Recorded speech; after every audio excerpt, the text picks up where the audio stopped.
Oh my god. Jesus, what, man? Don't do that. Oh my god, have you heard? That I'm actually producing a video on time? No, well, yes. I mean, no, fuck that. This is more important. Did I become an internet sensation overnight? Oh my god, that's nothing to do with you. You really haven't heard? The Land of Trumpets has returned. What? They announced Ruby and Sapphire remake.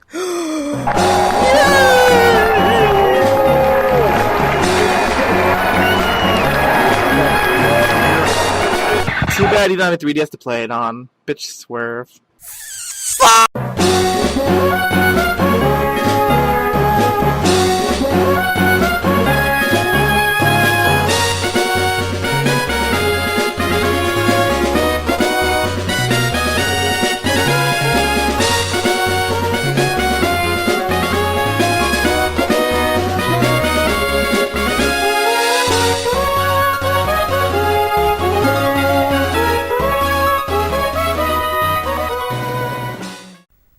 As promised, here we are 1 month later. In your face, internet, procrastination ain't got shit on me.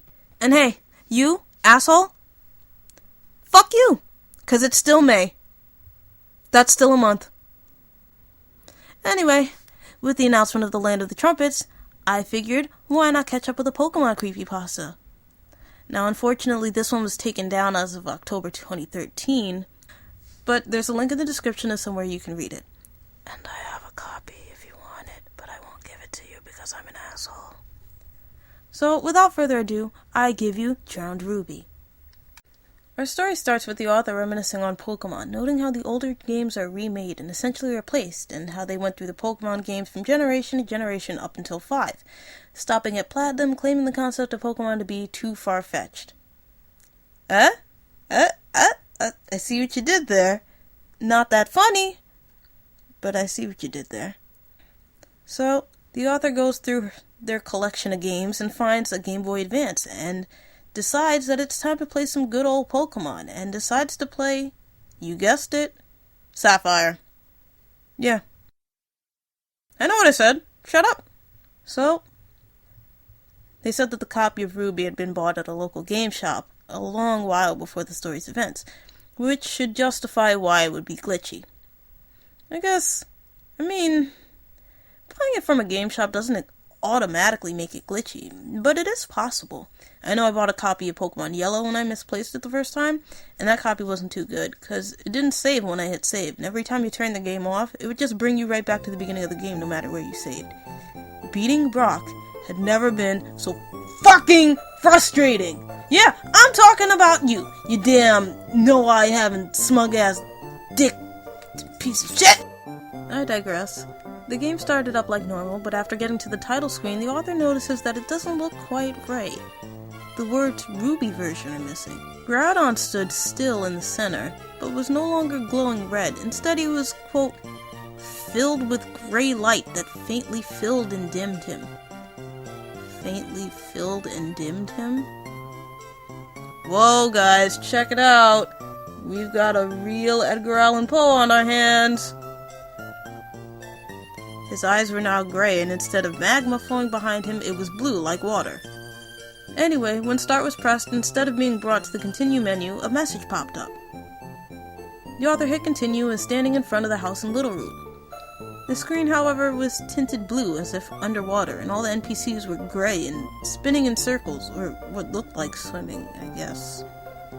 I guess it's like when there's that NPC that wants to battle you up ahead and he does that spin animation, so no matter where you try to go, you have to battle him. That piece of shit guy. I'm just trying to avoid this battle here, and Okay, he stopped. And he's not looking at me, so I should just... Son of a bitch! When talking to NPCs, the only dialogue was gurgle, glug, or choke. So, blue screen plus weird animations plus weird dialogue equals totally normal. Nothing to see here, folks. Carry on with your day-to-day activities. When the main character, Rita in this story, so we're assuming that the author is female as well, moved, she moved slowly and there was no music, just a continuous loop of the sound effect that plays when you surf and battle. So, going back inside her own home, which was also tinted blue upon entering, she finds her mother is no longer sitting at the table, but instead floating at the top of the screen. Need I repeat the red flag bit? I'm sure we're all pretty tired of it. Then, all of a sudden, Rita moves on her own without the player's control, and goes upstairs, completely ignoring the body floating, and gets into the bed, as the screen fades. Let's stop right there for a second. Who in their right mind would pass their mother floating up on the ceiling, possibly dead, and go upstairs and go to sleep? You have to be all kinds of fucked up to do that. Or, turn the game off. When the screen came back, Rita was in a small watery area. In the top left corner, a pull-down bar read question mark, as if having no idea where the player was. She can't control her character in the 9 spaces of water she stood in, surrounded by rock walls. Supposedly a text box appeared reading, "Don't run, because there's nowhere to go. Bad touch! Bad touch! Stranger danger!" She quickly gets rid of the box in order to check for an escape rope, but she doesn't have one, and is immediately brought back to the overworld.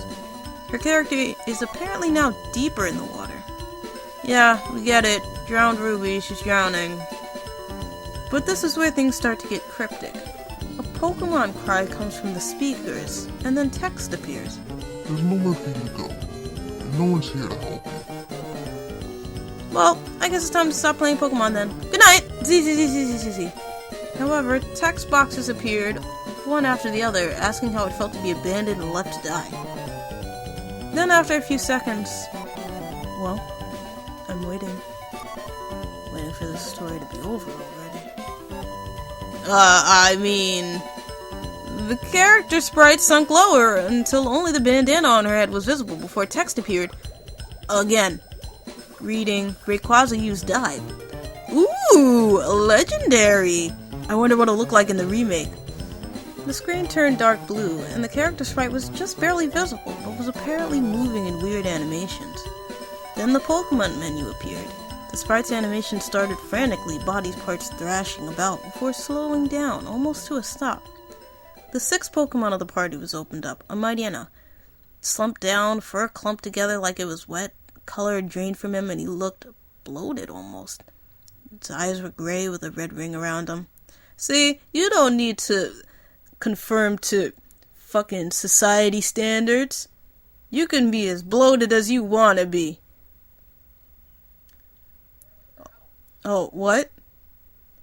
Oh, he drowned? Oh, I'm sorry. I'm sorry, guys. Oh, God. The comments are gonna be fucked up this time. The same went for the rest of the team. Gardevoir, Flygon, Rayquaza, Groudon, and a Blaziken named Flare, which she claims were all Pokemon that had been sent to Diamond. All Pokemon that theoretically shouldn't be in the game anymore. She then emphasizes her connection to the Blaziken and notes how he was no longer standing, but on his knees. A clawed hand grasping his throat, head was tilted back a little and his mouth was open. He was a bluish gray and his cry was weak and muffled. Then, she begins to talk to the game. I mean, why not? It's talking to you. Don't want to be rude to the game trying to scare the shit out of you. Flare, who's apparently controlling this whole ordeal, begins to yell and scream through text about how the author abandoned them and left them to drown. Because I don't know how, or maybe it's because there's text here that I'm not reading, but she realizes that she left the game in her pocket when she'd gotten into the pool. I'll leave that alone till later. She cries and begs Flare to forgive her because it was an accident, but Flare ain't having that shit, and tells her that he'll show her what she did. Oh, what's this? A battle? In a Pokemon story? And I thought we were gonna make it through the whole video without one. So it's Rita versus Flare. Rita sends out no Pokemon since they're either dead or pulled a coup d'etat. Rita also has no options, so Flare makes all the moves. Flare used Swim. And then he would slowly move close. Oh god, this is gonna take forever! Finally, Flare reaches Rita, who then loses all color before the text supposedly reads, Flare used Strangle. Nope, this is not a Pokemon move, and neither is Swim. Then the screen flashes black and white before gurgling sounds come from the speakers, along with the sound effect that goes to Swim.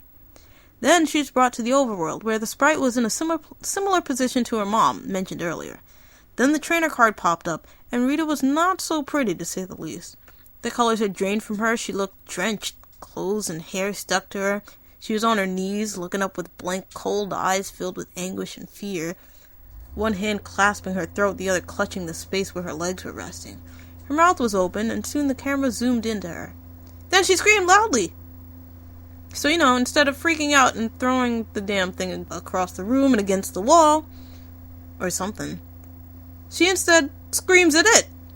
So here we got a screaming match going on. Then the screen fades black, and then Flare appears, saying that he would be waiting for her in the next life, before he quote-unquote roared, and then the game froze.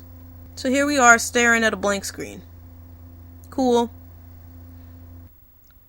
Awesome. So, the author goes off to find her copy of Diamond and her DS, and when she puts the game in, lo and behold, there was Flare. And not just Flare. All 6 of the Pokemon in the story.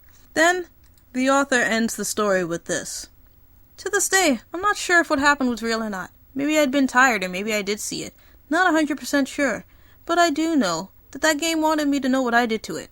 And I know what I did to it. To them. Because I have to live with it now. For the rest of my life. Jeez, how melodramatic can you be? Phew. That was a long one. Now pay attention, because this is the part where I blow your fucking mind. I wrote this pasta. Originally I told you guys that it was someone else's, but I saw a few people read the pasta on YouTube, and I wanted to get just a little recognition. So sue me. I wrote it under the name Temptress Haze. See? That's how you know it's me. Anything Haze related, most likely will be me. Don't believe me? Here, check this out. But, I'm not gonna deter anything about it. So, like always, I'm just gonna find things wrong with this one. But before I do that, moral of the story, kids, don't wear pants in the pool. I don't know why you'd wear pants in the pool. Because that's what happened. I wore pants in the pool, and my copy of Ruby was in my pants, and yeah, that happened. Okay, I didn't have a bathing suit. I was like, what, 12? Sue me. It was hot. I don't check pockets before I do things. All the time. Do you? Probably not. So yeah, swimming trunks or bikini bottoms, or hell, a one piece, or maybe even nothing at all. But no pants. So, here we go. Number 1. You should have known something was wrong when the background was blue and the game is called Pokemon Ruby. Ruby! Rubies are red! I was just joking about the Sapphire thing. Didn't have to take it so seriously. And what kind of lunatic are you to see your mother floating up there and you don't do anything and you decide it's nap time? No! Call 911, get Officer Jenny, use a Pokemon to suck up the water inside your house, do something! Fucking psychopath. Just turn the damn game off! God, I just don't understand! Throw the thing! Do something! Run away screaming! Anything! Oh, I guess that means it's time to wrap it up. So, I'm Auroric Haze. Are we done? We're done? We're good? Okay. I'm Auroric Haze and... damn it. See you next time.